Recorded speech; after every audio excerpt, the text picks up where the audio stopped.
What is up, YouTube? C here, and as you can tell from my voice, and I'm trying to be a little quiet here, but for today's video, I'm doing my picks for UFC 327.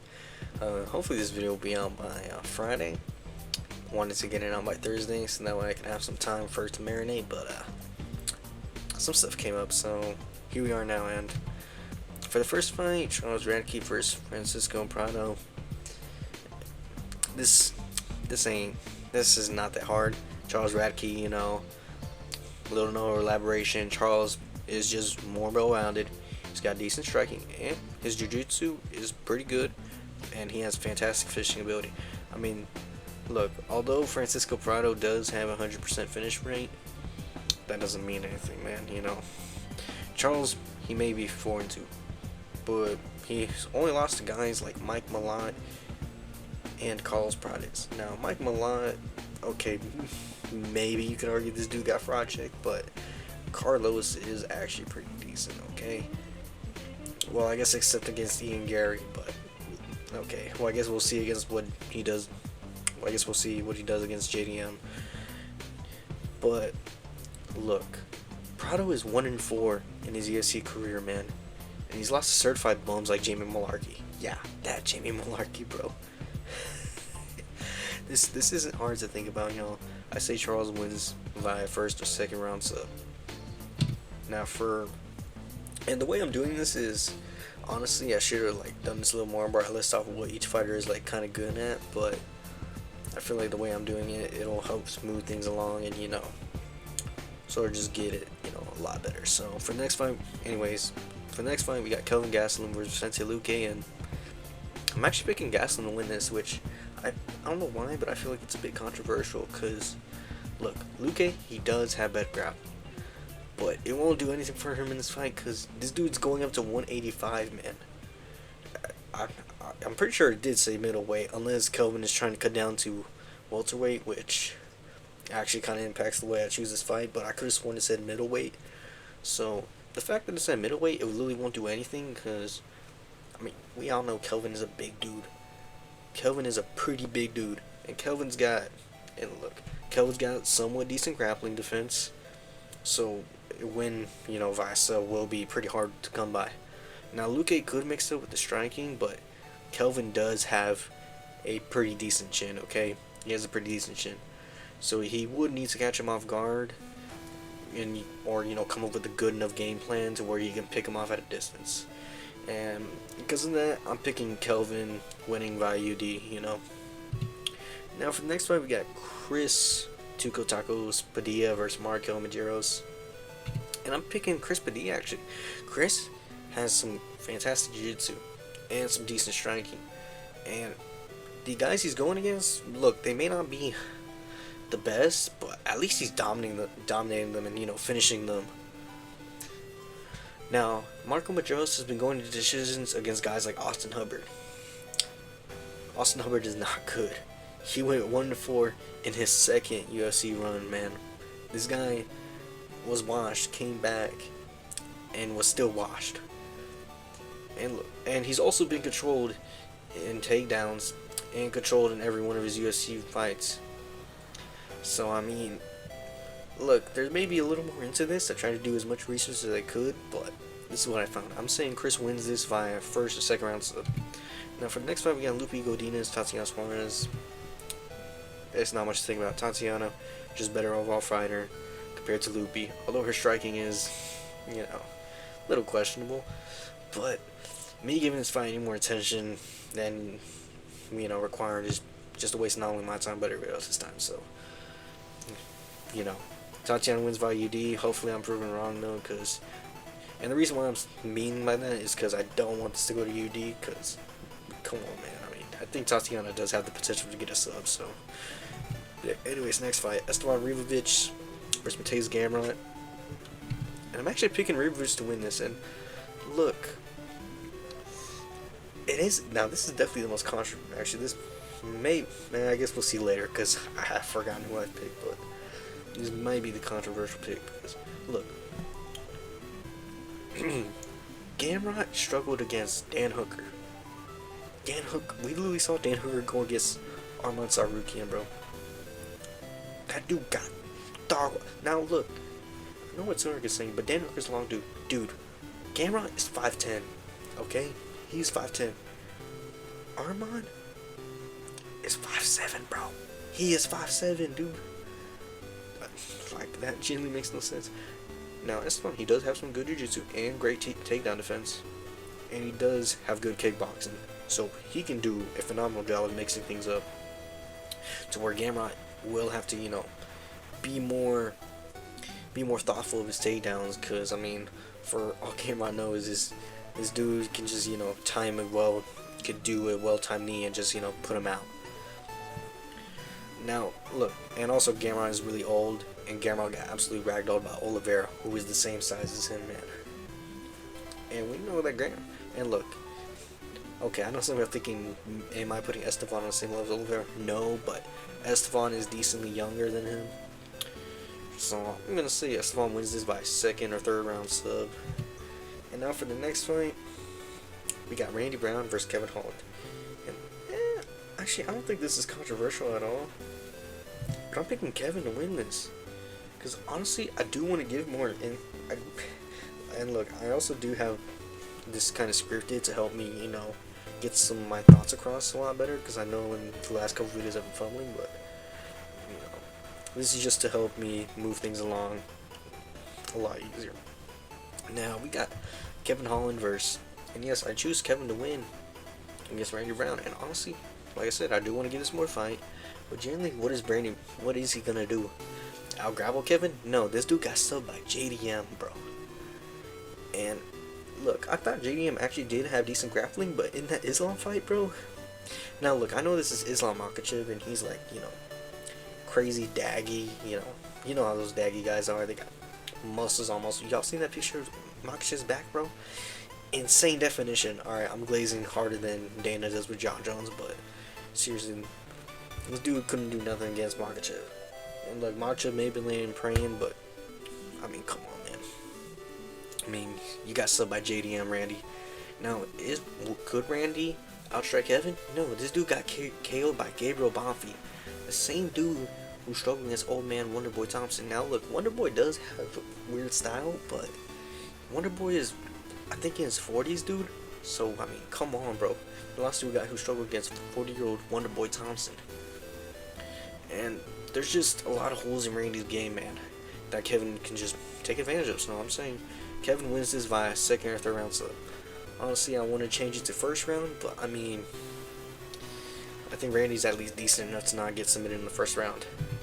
And now for the next fight, we got Aaron Pico and Patricio Pitbull. And I'm picking Pico to win this.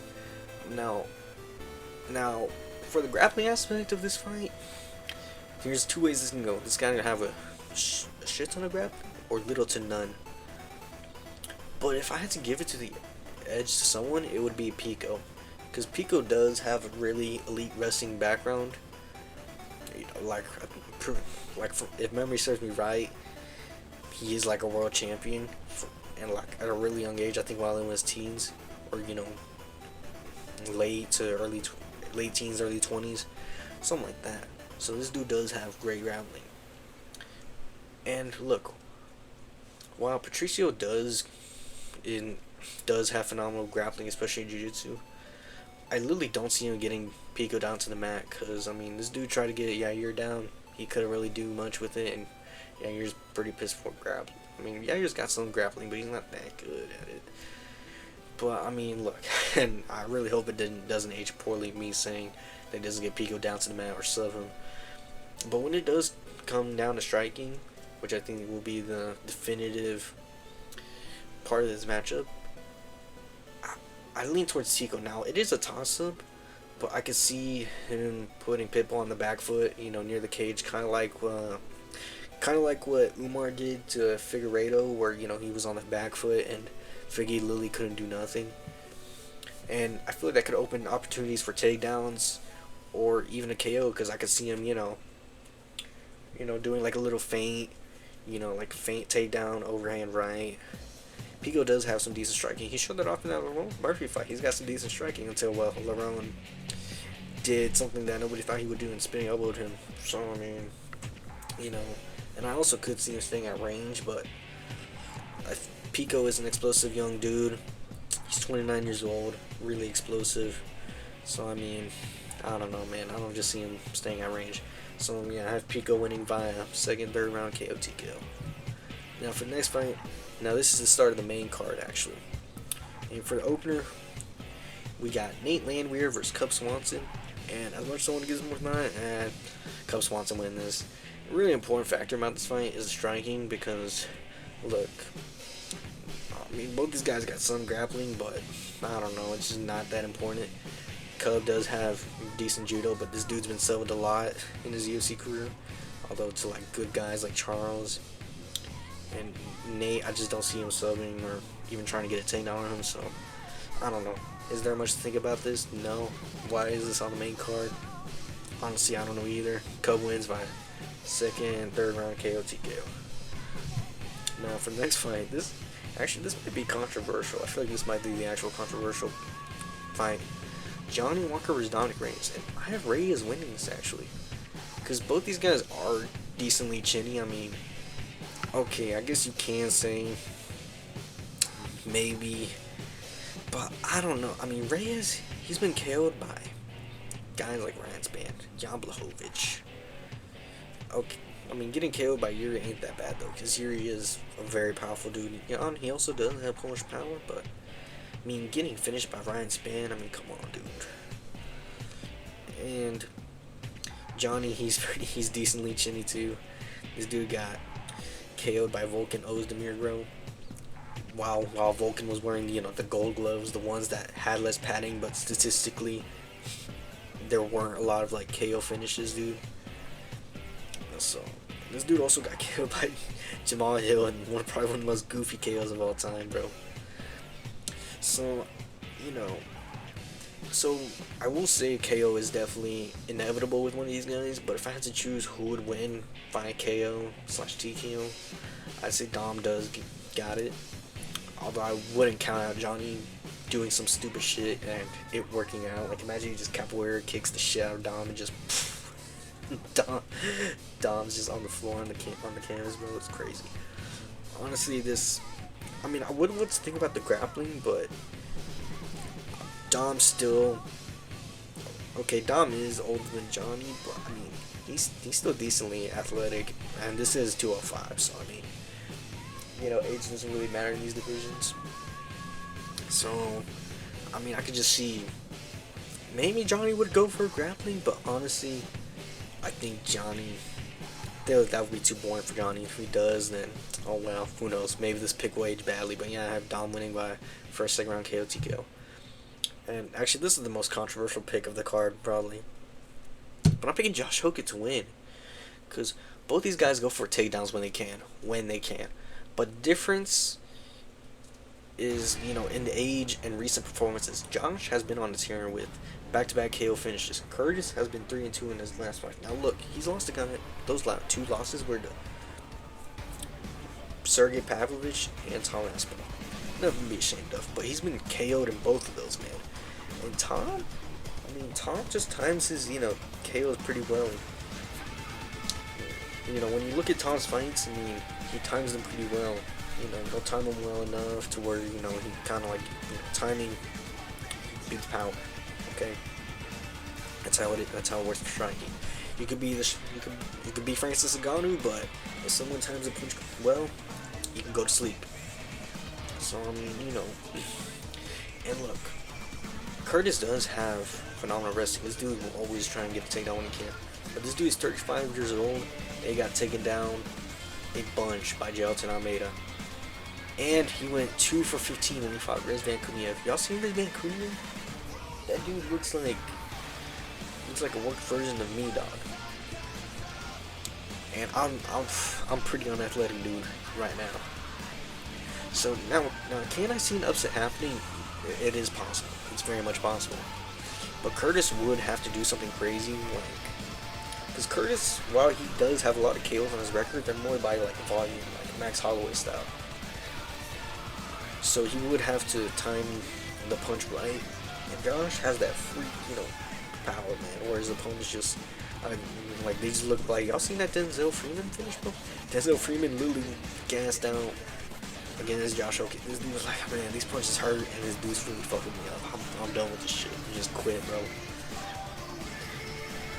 But, look, Curtis could out-grapple him, but Curtis Blades, man, this dude Curtis Blades, he's 35 years old. Now look, like I said, age doesn't matter in these divisions, but it gets to a point where you fought for a long time.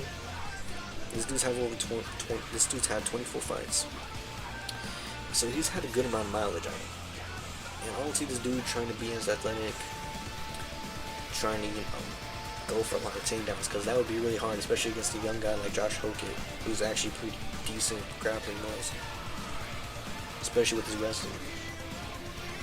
But I just don't see him doing that against a young, explosive, improving grappling threat, Josh Hockett. So I'm saying, if Josh wins by a second or third round KO TKO, man, let's go with it. This is probably the most controversial pick. But genuinely, I saw some. Now, I wasn't able to watch the press conference when I'm recording this, so you'll probably know when I'm recording this, but I saw some clips of Josh Hockett, and if Curtis Blades does win, bro, I'll genuinely be happy. I don't care if I get this wrong, but I'd be happy if Curtis won this shit, man. Brother is corny, dude. He's not Chael Sonnen. Now we got Paul Costa and Azamat Zerkana. Then I wanted to give this more thought, but I'm still picking Azamat to win this. Because when it comes to grappling, it's really irrelevant, because Azamat, he'll never grapple in any of these fights. Never. Paulo, he'll never grapple in these fights. Now, Paulo actually, he has a fantastic background in jiu-jitsu, actually. He started off with jiu-jitsu. I think he's also a black belt too, but he really doesn't like his jiu-jitsu, man. He doesn't care for it.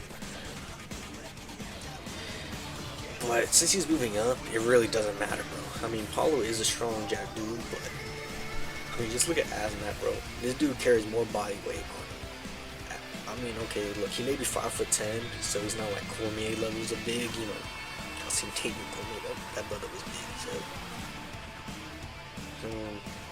Now we gotta talk about the striking. When it comes down to whether or not we'll see all Paulo.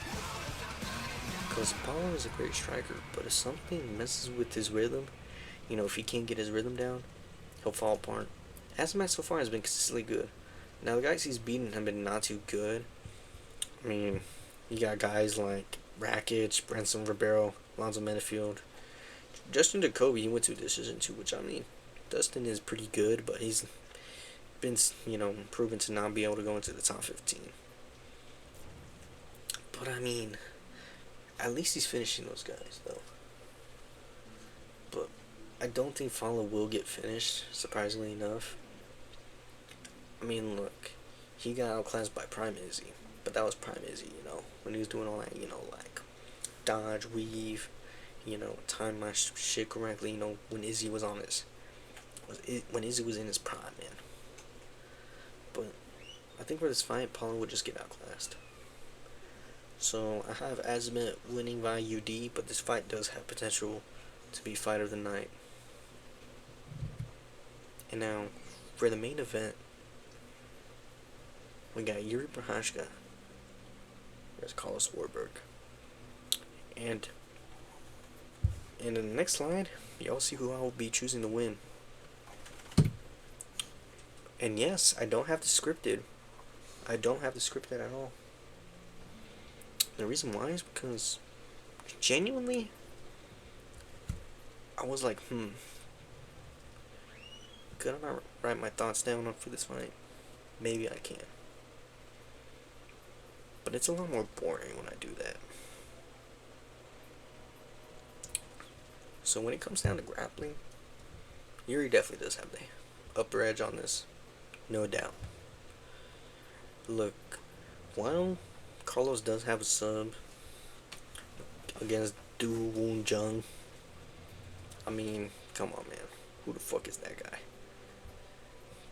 But Carlos Ulberg has gone to decisions against guys like Volkan Ozdemir and Jan Blachowicz. Bro, that Jan Blachowicz match fight was genuinely, I'd say, pretty bad.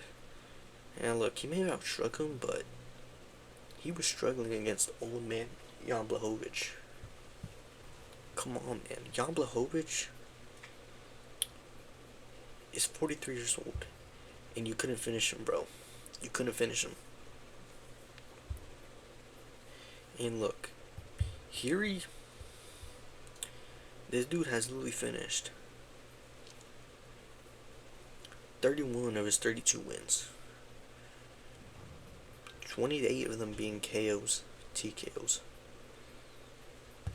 And look, can he get a sub? Yeah, he can. But Yuri genuinely will improve when he can. And so for this fight, I'd say he's probably doing good, man. And his only 2 losses in the UFC have been to Alex Pereira, a great, literally 2-time, 2-divisional kickboxing champ in K1, Glory K1. This dude, Carlos Ulberg, struggled against Jan Blachowicz when it comes striking, bro. And look, he may have KO'd Dom Marias, who was on a run.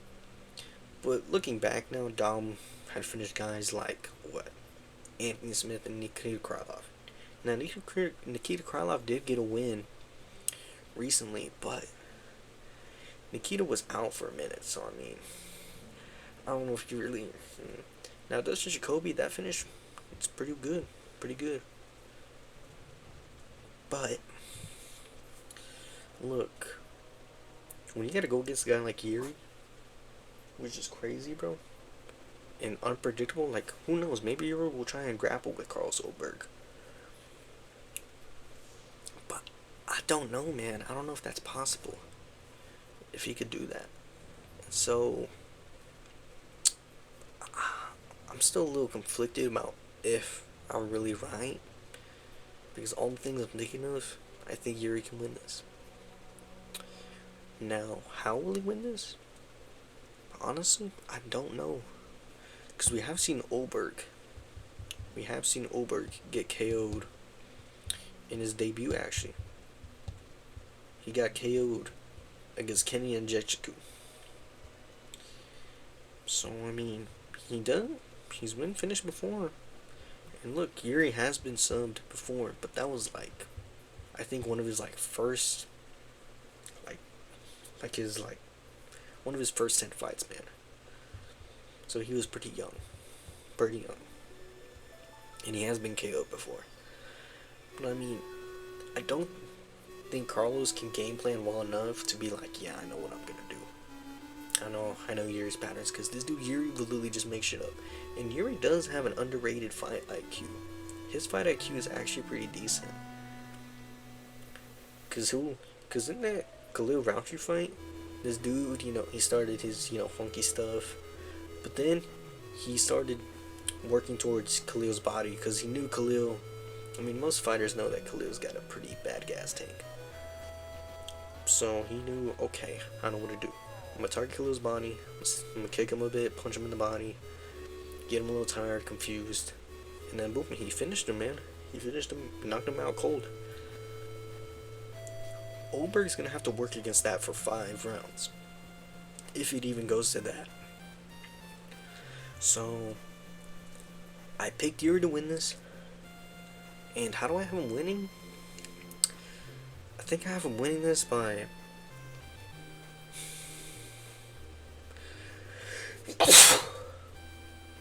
Excuse me. I have him winning this by 3rd or 4th round KO TKO. And if this goes to a 5-round decision, I still have him winning. Because Yuri is just simply better. And who knows, maybe Carlos will upset him with a KO or with some grappling, but I just don't see it happening. And so Yuri Prochazka will be UFC light heavyweight champ this Saturday. That is who I'm picking. And so if you made it this far into the video, really appreciate if you like, subscribe, doing that YouTube stuff. Thanks for watching. And I'm just hoping everybody out there is safe and happy. Do what you're happy with. And as long as it doesn't hurt anybody, and don't let nobody tell you what you do to do with your life. And that's all I really gotta say, y'all. Peace.